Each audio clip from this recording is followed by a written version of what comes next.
ادھر آئین اور قانون کی کسی قسم کی کوئی وقت نہیں ہے. یہاں جوتے کی نوک پر ہے جی. ATC کے آرڈر ہو, اسلام آباد ہائی کورٹ کا ایک سنگل بینچ حکم دے رہا ہو, بینچ کے اقدامات کو محفوظ کرنے کے لیے 3 رکنی بینچ بنا دیا گیا ہو اسلام آباد ہائی کورٹ کا. ایسی طاقتیں ہیں جو آئین سے بھی مبرہ ہے, قانون سے بھی مبرہ ہے. عمران خان صاحب کی جو بہن ہے وہ باقاعدہ طور پر احکامات لے کے گئی تھی. ان کی آج ملاقات کروائی جانی تھی لیکن ان کی ملاقات نہیں کروائی گئی جی. علی امین گنڈا پور صاحب کو حکم آیا ایز اس بل کو پاس کریں. حکم کس نے دیا جی؟ بسم اللہ الرحمن الرحیم. السلام علیکم. ایک نئے ویلاگ کے ساتھ میں ہوں سلمان حیدر. کہنے تو پاکستان میں بہت سے لوگ اس کو ریاست بے آئین یا حکومت بے آئین یا ملک بے آئین کہتے ہیں, لیکن میں اتنی ایکسٹریم تک نہیں جاتا. لیکن اتنا ضرور کہتا ہوں کہ ادھر آئین اور قانون کی کسی قسم کی کوئی وقت نہیں ہے. یہاں جوتے کی نوک پر ہے جی. ATC کے آرڈر ہو, یہاں جوتے کی نوک پر ہے کہ اگر اسلام آباد ہائی کورٹ کا ایک سنگل بینچ حکم دے رہا ہو, یہاں جوتے کی نوک پر ہے کہ اس بینچ کو محفوظ کرنے کے لیے یا اس بینچ کے اقدامات کو محفوظ کرنے کے لیے 3 رکنی بینچ بنا دیا گیا ہو اسلام آباد ہائی کورٹ کا. اس کے احکامات کو بھی جوتے کی نوک پر رکھا جائے تو ایسا ہی ہے. تو اس کا مطلب یہ ہے کہ یہاں ایسی طاقتیں ہیں جو آئین سے بھی مبرہ ہے, قانون سے بھی مبرہ ہے, لیجسلیٹر سے بھی مبرہ ہے. شاید ایسا ہی ہے ایز پر توقع جی. ایسا ہوا کیونکہ ریاست کو منظور نہیں ہے اور جو امپیکٹ کریٹ کیا جا رہا ہے اس کی روشنی میں 2-3 محرکات ہیں جس کی بنا پر عمران خان صاحب سے ملاقات آج بھی نہیں کروائی گئی ہے. چاہے اس کے کہ عمران خان صاحب کی جو بہن ہے وہ باقاعدہ طور پر احکامات لے کے گئی تھی, اور احکامات نہ صرف لے کے گئی تھی اور ان احکامات کی روشنی میں ان کی آج ملاقات کروائی جانی تھی لیکن ان کی ملاقات نہیں کروائی گئی جی. اور اس سے پہلے اسلام آباد ہائی کورٹ کی جانب سے سنگل بینچ کے احکامات تھے. پھر سنگل بینچ نے توہین عدالت کی کارروائی انیشیٹ کرنی تھی, اس کو اسلام آباد ہائی کورٹ کے 3 رکنی بینچ نے اس کو ٹیک اپ کیا کہ کہیں جسٹس اسحاق صاحب کو بڑا ایکشن نہ لے جائیں. اور پھر جب قائم مقام چیف جسٹس صاحب ہیں ان کی سربراہی میں, جسٹس ڈوگر صاحب کی سربراہی میں پھر حکم ہوا اور پھر انڈرٹیکنگ لی گئی سلمان اکرم راجہ صاحب سے. اور جب انڈرٹیکنگ لی گئی تو اس پہ لکھ کے دیا گیا جس لسٹ کو سلمان اکرم راجہ صاحب پرووائڈ کریں گے انہی کی ملاقات عمران خان صاحب سے کروائی جائے گی. لیکن ہم نے دیکھا منگل کے دن ایک پورا دنگل چلا اور پاکستان تحریک انصاف کے حق میں ہی وہ دنگل چلا. وہ پاکستان تحریک انصاف جس کو شاید جلسہ کرنے کے لیے 1.5 2 2.5 3 5 10 کروڑ روپے لگنا ہو, جس کو اسٹیج بھی شاید بنوانا ہو, جس کو میوزک سسٹم اور DJ سسٹم بھی لگانا ہو, اس کو بغیر کسی ہینگ لگے نہ پٹکری رنگ بھی چوکھا آئے کے مترادف انہوں نے صرف علیمہ خان صاحبہ کو کیا روکا, دیگر قیادت کے کیا روکا کہ منگل کے دن ایک پورا سین کریٹ ہوا. ایسے سین آج بھی کریٹ ہوا. علیمہ خان صاحبہ عمران خان صاحب سے ملاقات کا آج پھر حکم لے کر آج اڈیالہ جیل روانہ ہوئی تھی جی. اور سپرنٹ جیل کو اڈیالہ علیمہ خان عمران خان سے ملاقات کرانے کا عدالت نے ATC عدالت نے حکم دیا تھا اور آج بھی ایسا ہی ہوا اور ان کی بہن کی ملاقات نہیں کروائی گئی. عدالت نے کہا بہنوں کی ملاقات ان کا حق بنتا ہے, لیکن اس کے باوجود اب وہ جو گمان ہے یا گمان جو امپریشن کریٹ کیا جا رہا ہے وہ ہے 2 چیزیں جو مجھے اور آپ کو جتنی جلدی ذہن نشین ہو جائے تو اچھی بات ہے جی. سب سے پہلے منرل اینڈ مائنز ایکٹ, اس کے اوپر خیبر پختونخوا حکومت یا اس کی کابینہ اس کے اوپر اس ایکٹ کو پاس کروانا چاہتی ہے, اس بل کو پاس کروانا چاہتی ہے. لیکن جو خیبر پختونخوا کی سیاسی قیادت اور یوتھ نے اس معاملے کو ٹیک اپ کر لیا.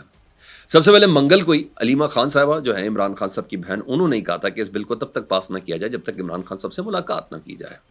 اور اس کے بعد ہم نے دیکھا علی امین گنڈا پور صاحب نے کہا کہ شاید کچھ نفاق پسند لوگ, کچھ لوگ شر پسند لوگ اس بل کی مخالفت کر رہے ہیں. لیکن پھر پتہ چلا کہ نہیں جناب, علی امین گنڈا پور صاحب کو حکم آیا ایز جی ہاں جو سیکرٹری جنرل جو ہیں سلمان اکرم راجہ ان کے مطابق ان کو حکم ہے کہ اس بل کو پاس کریں. حکم کس نے دیا جی؟ Prime minister Pakistan? نہیں. ان کو حکم صدر مملکت نے دیا؟ نہیں. کہاں سے حکم دیا ہے؟ جی ہاں, امپریشن یہ ہے کہ منرلز اینڈ مائنز کا جو بل ہے اس کے اوپر پیش رفت سے متعلق کہیں عمران خان صاحب سے کوئی مشورہ نہ لے لیا جائے اور عمران خان صاحب اس کے اوپر اپنی ان پٹ نہ دے دیں. امپریشن یہ کریٹ ہے. اس وجہ سے عمران خان صاحب کی ان کی بہن علیمہ خان صاحبہ سے ملاقات نہیں کروائی جا رہی. 3 ہفتوں سے ملاقات ویسے نہیں کروائی جا رہی اور یہی وجہ کہ عمران خان صاحب کا ٹویٹر اکاؤنٹ بھی پچھلے 3 ہفتوں سے مکمل طور پر خاموش ہے.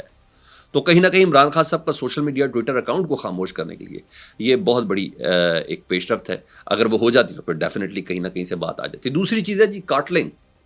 جو 3 ہفتوں پہلے جو کارٹلنگ میں ایک عدد مبینہ جو ڈرون اٹیک ہوا جس سے متعلق مرکز کا یہ کہنا ہے کہ نہیں جناب یہ 19 کے 17 دہشت گرد تھے اور موسٹ وانٹڈ تھے، اور اس علاقے میں پہلے بھی دہشت گرد پکڑے گئے ہیں جی، اس میں کوئی معصوم نہیں تھا.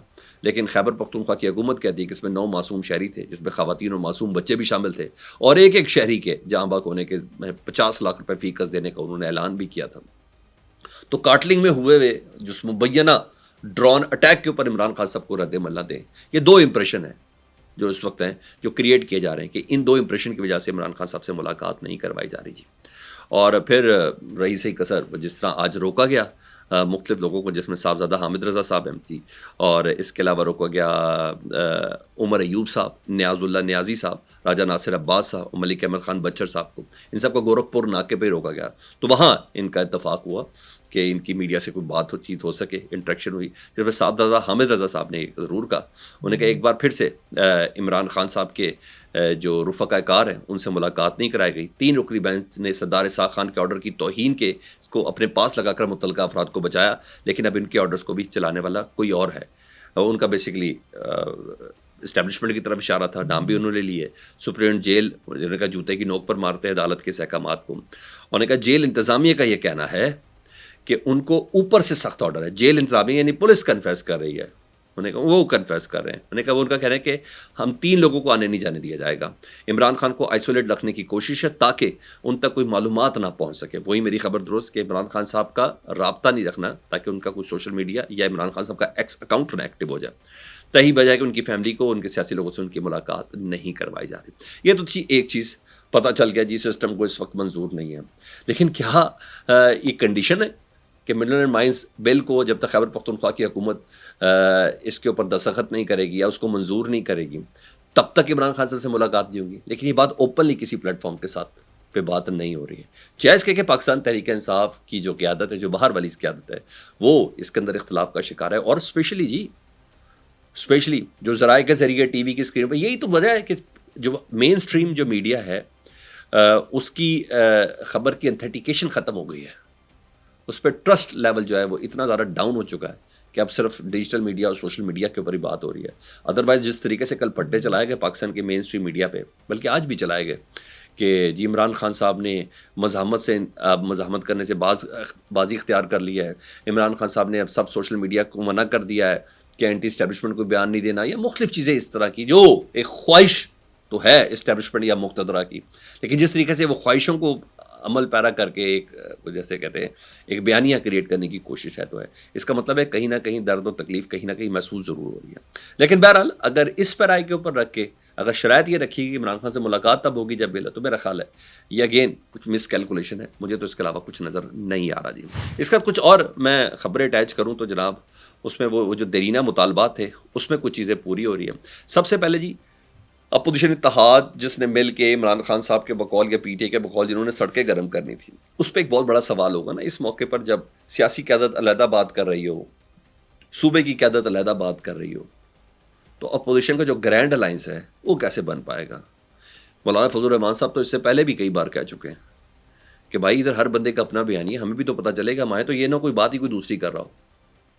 اور اسی سلسلے میں جے یو آئی کی جو مرکزی عمومی اجلاس ہے نا، انہیں لاہور میں 19 اپریل کو طلب کر لیا، اور جس میں 1500 اراکین کے سامنے تمام معاملات رکھے جائیں گے. اور کہا جا رہا ہے کہ ذرائع کے ذریعے بتایا جا رہا ہے کہ پی ٹی آئی کے اندرونی معاملات اور آپس کی بات چیت پر تحفظات ہیں، اور اس سے قبل پی ٹی آئی کے رہنماؤں سے جے یو آئی کی ملاقات ہو سکتی ہے. میرا ہاؤس ان آرڈر کرنے کی بہت زیادہ ضرورت ہے، چاہے اس کے کہ جتنے مرضی یہ اختلافات ہوں یا اگر ایک جگہ پہ ہو بھی جائیں تو عمران خان صاحب کی رہائی کے لیے جن کوریڈورز پہ بات ہونی ہے وہ کچھ اور ہے. لیکن بہرحال یہ بہترین موقع نہیں ہے کہ جب جا کر یہ اختلافات بن کر سامنے آئے. جی دوسری خبروں میں جی ایک سپریم کورٹ سے اور ہائی کورٹ سے، 2 جگہوں سے خبریں جی. 9 مئی کے 8 کیسز ظاہر بات ہے لاہور ہائی کورٹ کے اندر لگے ہوئے جی. اس میں پہلے 5 کیسز میں عمران خان صاحب کی ضمانت ہو چکی ہے. 14 اپریل دوپہر 1:30 بجے سماعت ملتوی کر دی گئی ہے. سلمان صفدر صاحب جو عمران خان صاحب کے وکیل ہیں انہوں نے اپنے دلائل مکمل کر لیے جی. پروسیکیوشن آئندہ سماعت پر اپنے دلائل دے گی، اور اب دیکھ لیں کیونکہ سپریم کورٹ نے حکم دیا ہوا کہ 4 ماہ کے اندر اندر یہ فیصلے دینے ہی دینے ہیں اے ٹی سی کے ججز نے، اور اب یہ فیصلوں کی گھڑی آ چکی ہے. مجھے ایسا لگتا ہے کہ اس میں عمران خان صاحب کی ضمانت ہائی کورٹ سے ہو جائے گی. وجہ اس کی یہ ہے کہ سلمان صفدر صاحب کے جو دلائل تھے وہ اتنے تگڑے تھے. انہوں نے کہا اس سے پہلے جن کیسز میں عمران خان صاحب کی ضمانت ہوئی اور ان تمام کیسز میں ان تمام میں مدعی بھی سیم ہے، ملزمان بھی سیم ہے، اور نقصان کرانے والے گواہ بھی سیم ہیں. انہیں کہ یہ 15 جگہوں پہ یا 12 جگہوں پہ تمام مدعی گواہان اور جو بلڈنگز کو نقصان پہنچا سب کا متن ایک ہی ہے. تو یہ کیسے ہو سکتا؟ اور اس دن ویسے بھی عمران خان صاحب 190 ملین پاؤنڈ کیس کے اندر حراست کے اندر تھے نیب کی اسلام آباد ہائی کورٹ سے. تو یہاں ایک اچھی خبر ہے. دیکھیے 9 مئی کے فیصلے ہائی کورٹ سے تو ہیں، لیکن ادھر 9 مئی کے کچھ فیصلے سپریم کورٹ کے اندر بھی ٹیک اپ کر لیے گئے ہیں، اور 9 مئی کے مقدمات سماعت کے لیے مقرر کیے گئے. یہ کوئی اور نہیں، 3 رکنی بینچ کرا جس میں چیف جسٹس یحییٰ آفریدی صاحب اس کے اندر ہے، اور 3 ٹاپ دی کیسز ہیں، top of the line cases ہیں جن کی تاریخیں آ گئی ہیں. ایک ہے 14 اپریل اور ایک ہے 15 اپریل. 14 اپریل کو ہے پاکستان تحریک انصاف کے رہنما عمر سرفراز چیمہ، جن کے فروزن شولڈر ہو چکے ہیں اور ضائع ہونے کا خطرہ بھی ہے. ان کی جسمانی ریمانڈ نہ دیے جانے کے خلاف اپیل ہے جو 14 اپریل کو سماعت کے لیے مقرر کر دی گئی ہے. چیف جسٹس یحییٰ آفریدی صاحب کریں گے. پی ٹی آئی کے سینیٹر اعجاز چودھری صاحب ہارٹ پیشنٹ، اس سے پہلے سینٹ سے ان کے پروٹیکشن آرڈر بھی جاری ہوئے، ان کو نہیں لایا گیا. 15 اپریل کو ان کی سماعت، اور اسد کیسر صاحب کی بھی جو ضمانت منسوخی کے لیے دائر جو درخواست ہے وہ بھی 15 اپریل کو سماعت کے لیے منظور کی گئی ہے. لیٹس سی، دیکھیں supreme court high court coming week میں جی ہاں وہ اپنی ایگزسٹنس کو کس طریقے سے جسٹیفائی کرتے ہیں. لیکن جو آج کی ایپیسوڈ ہے اس سے تو تازہ ہوا کہ کہیں نہ کہیں یہ سمجھ رہا ہے کہ ہائی کورٹس کے آرڈر ہوں یا لارجر بینچ کے آرڈر، نہیں، ہم اس سے بھی اوپر بیٹھے ہیں. باقی آپ کمنٹ سیکشن میں ضرور بتائیے گا. اپنا بہت زیادہ خیال رکھیں. Thank you very much.